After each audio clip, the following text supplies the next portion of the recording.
Hey everybody, welcome back to the Irish Hotspur. Your boys Jack and Dave here, and we're going to be asking the question, who is telling the truth here between Richarlison and Dan Kilpatrick?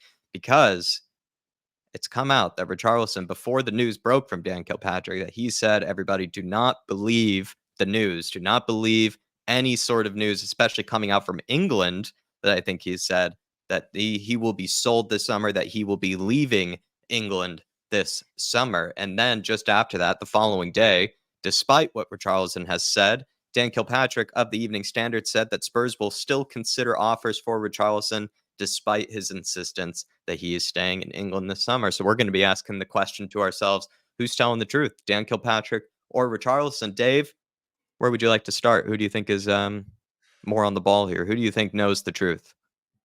To be honest with you, I think there's probably truth in both camps, Jack. I think, maybe from the club's point of view, that if they can recruit more or less what they paid for Richarlison, they might look to cash in. And maybe my hope would obviously be reinvest into strikers. But I also think from Richarlison's point of view, he's got a contract at Tottenham. He's not going anywhere anytime soon that he doesn't want to. Tottenham can accept all the bids they want. He can just turn them down and back them away. I think basically what he's saying is there's been a lot of links for him to the Saudi League, and he just ain't going there. I think, he could have said, I'm staying at Tottenham. He didn't exactly say that. So maybe he's also putting out from his side. He ain't going anywhere unless it's a Premier League move. So if the club want to sell him, that's where you find me a move to. I think maybe Richarlison is pulling a bit of power here, but I think there could actually be a bit of truth to both sides, Jack. Do you feel like it's more that Daniel Levy and co of the board would be more willing to listen to offers than probably Ange Postecoglou? Should we start there? Like, is Ange Postecoglou willing to listen to offers, or is it more the board and Spurs are willing to offers, or is Ange on the same page, do you think, as the board?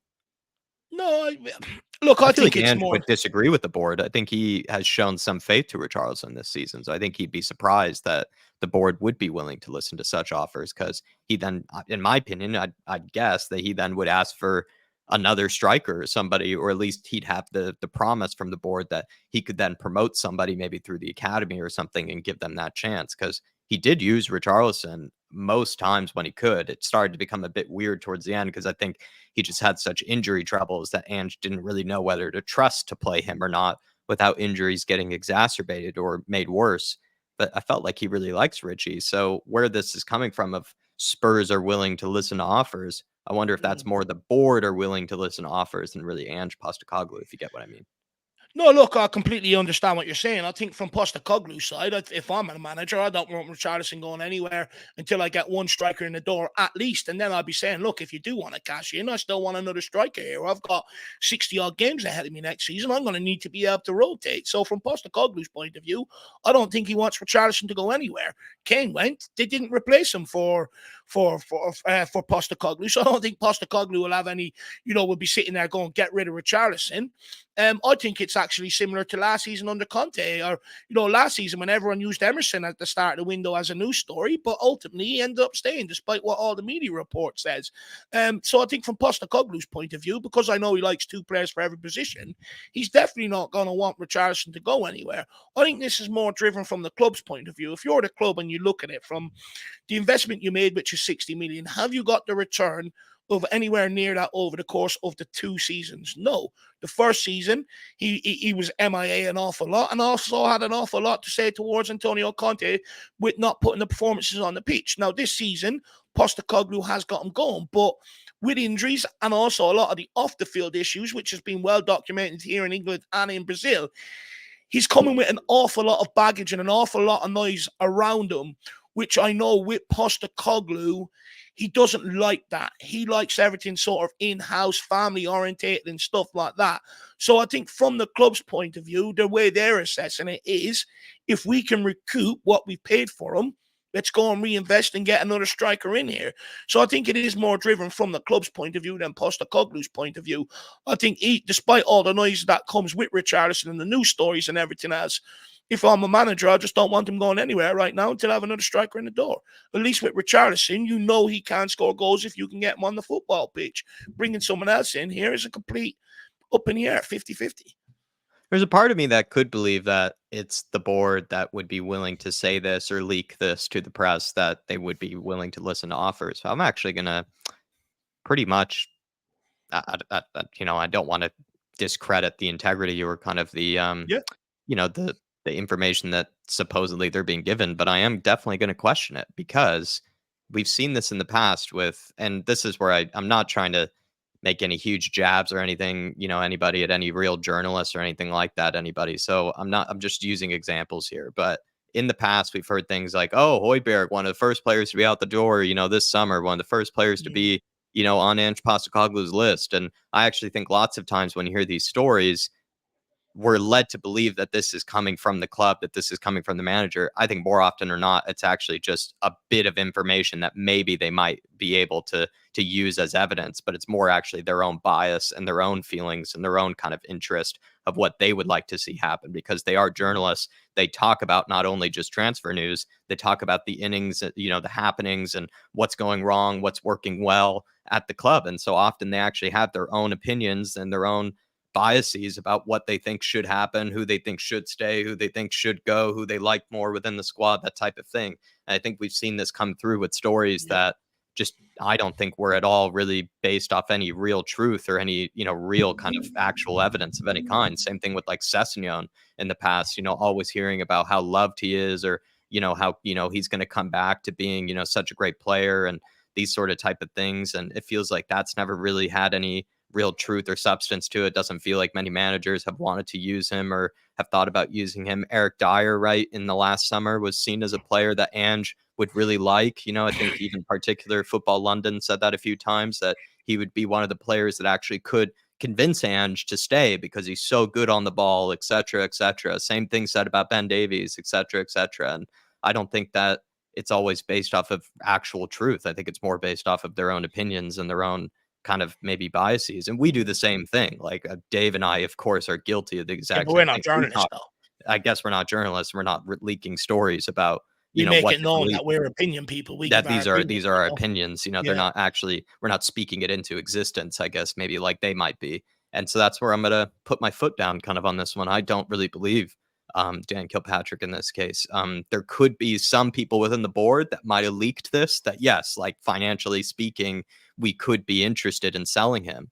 But it's not like something that's really, I think, said with any real intent or any real kind of interest, because it looks like they really like to milk Richarlison for some of his social media kind of awareness, right? He has a big social following. They really use him in a lot of the images for kits and things like that. There's no indication from there that, he's being sold, because then he wouldn't be still all over kind of the Spurs page and things like that. And like I said before, we've seen this with other players like Emerson Royale under Antonio Conte, like you brought up, Dave. That's where I was headed already. I'm glad that you Mm. started there before even I got there. It just shows we're kind of at least in a similar boat. Maybe I'm going a bit Mm. further than you are, but I just feel like Emerson's another great example. Someone that in that season, after the first Nuno slash Conte season, everybody was saying Emerson first one off the door, but then Emerson starts the first game of the season and pretty much plays the entirety of the season under Mm. Antonio Conte. And Antonio Conte didn't really have ever that many bad words to say about Emerson, despite the press continuing to ram home Mm. about how much he will be sold and how much they don't like him there,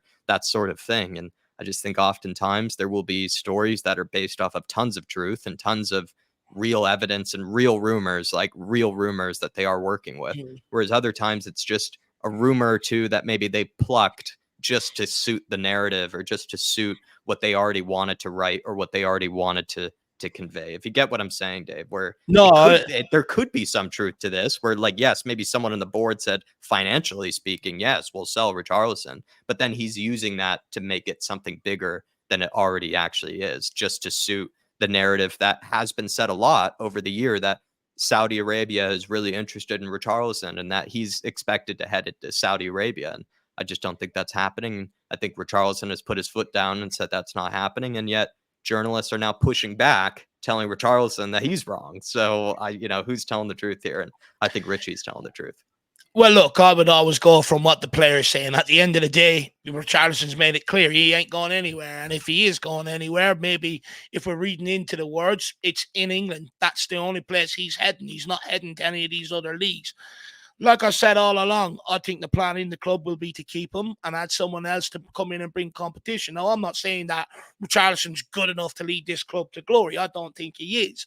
But is he a useful asset in this rebuild at this moment in time? And I think he is. He's the only other player that got double figures in terms of goals last season, outside Son, which no one would have predicted at the start. Well, actually, me and you did, Jack, if people have watched our season predictions. But it doesn't make sense to sell him, because at the end of the day, if you sell him, the club's only going to bring in one striker. It doesn't solve a problem. You could bring in a striker. He may not be injury prone, but injuries happen in football. He gets injured, you're left back into the same position.